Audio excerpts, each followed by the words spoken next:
বাঙালির সবচেয়ে প্রিয় উৎসব, সবথেকে বড় উৎসব দুর্গাপুজো চলে এসেছে সামনেই। আশ্বিন মাস দেবী শক্তির আরাধনার মাস।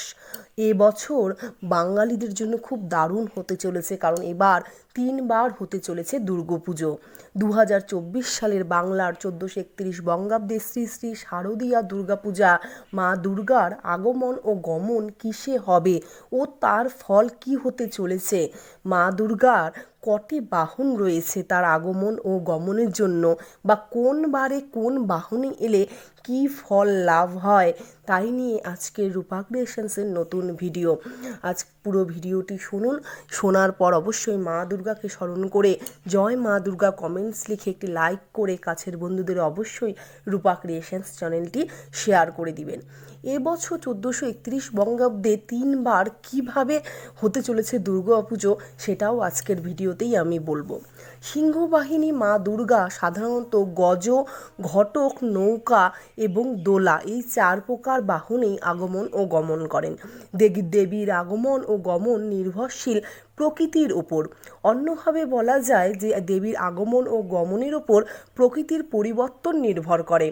দোলা অর্থাৎ পালকি আগমন বা গমনের ফল। দোলায়াং মকরত ভবেদ অর্থাৎ মহামারী বা মরক তুল্য বিষয়ে ভোগার সম্ভাবনা রয়েছে বিশ্ববাসীর। দেবী মা দুর্গার আরেকটি বাহন হলো ঘটক অর্থাৎ ঘোড়া। ঘোড়ায় আগমন বা গমনের ফল ছত্রভংস্তরঙ্গমে অর্থাৎ ছত্রভঙ্গ, ধ্বংস বা ছত্রকে অর্থাৎ ছন্ন ছাড়া বা ধ্বংসাত্মক লীলার সম্ভাবনা।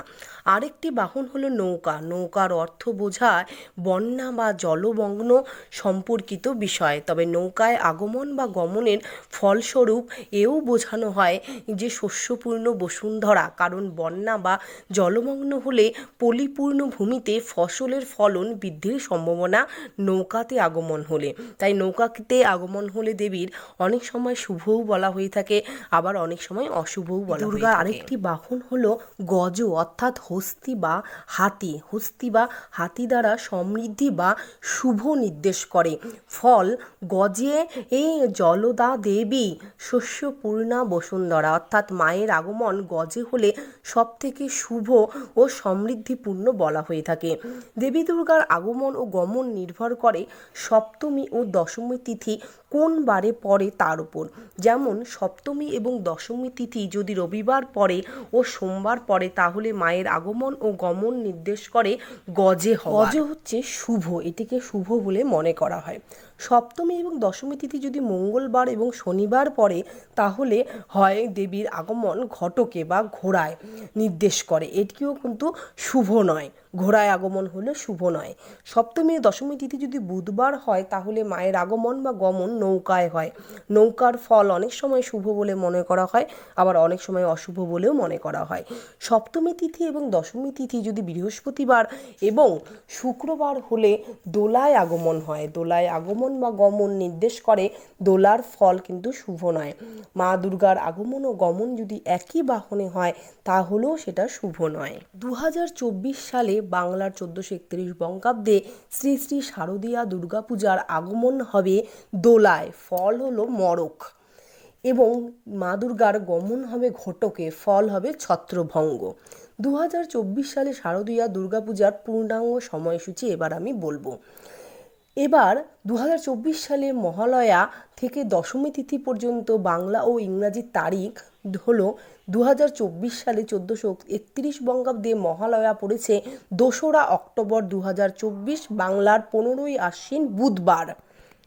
শারদীয়া দুর্গাপূজার ষষ্ঠী 9ই অক্টোবর, বাংলার 22শে আশ্বিন বুধবার।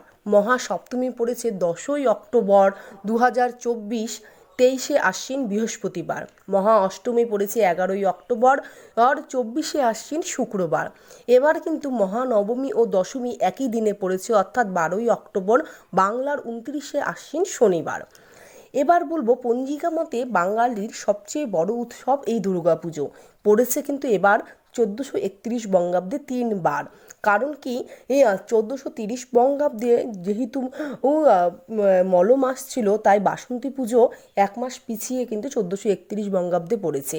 এমনিতেও বছরে দুবার দুর্গাপূজা হয়ে থাকে। একবার হয় শরৎকালে, যা শ্রীরামচন্দ্রের অকাল বোধন নামে পরিচিত বা শারদীয়া দুর্গাপুজো নামে বহুল পরিচিত। আর অপর দুর্গাপূজাটি হলো বসন্তকালে, যা প্রকৃত দুর্গাপূজার সময় বলে মনে করা হয়। 1431 বঙ্গাব্দে বাসন্তী দুর্গাপূজার তিথি পড়েছে বছরে 2 বার। এবছর 3 বার অর্থাৎ আরাধনা হবে মা দুর্গার। আমাদের বাঙালিদের প্রিয় উৎসব এই দুর্গাপুজো। মা দুর্গা হলেন দুর্গতি নাশিনী। তিনি সন্তানদের কখনোই কষ্ট দিতে পারেন না, তাই তিনি সন্তানদের সব কষ্টই হরণ করে নেবেন, তার আগমন যেটাতেই হোক না কেন। আশা করছি, আমরা মা দুর্গার কাছে প্রার্থনা করব, তিনি আমাদের সকলের সমস্ত কষ্ট হরণ করে আমাদের মুখে হাসি ফোটাবেন, আমাদের সমস্ত মনোবাসনা পূর্ণ করবেন। এই বলে আজকে রূপা ক্রিয়েশনসের ভিডিও এখানেই সমাপ্ত করছি। পুরো ভিডিওটি দেখে মা দুর্গার নাম করে অবশ্যই জয় মা দুর্গা কমেন্ট বক্সে লিখবেন এবং কাছের বন্ধুদের রূপা ক্রিয়েশনস চ্যানেলটি শেয়ার করে দিবেন আর একটি লাইক করে দিবেন। নমস্কার।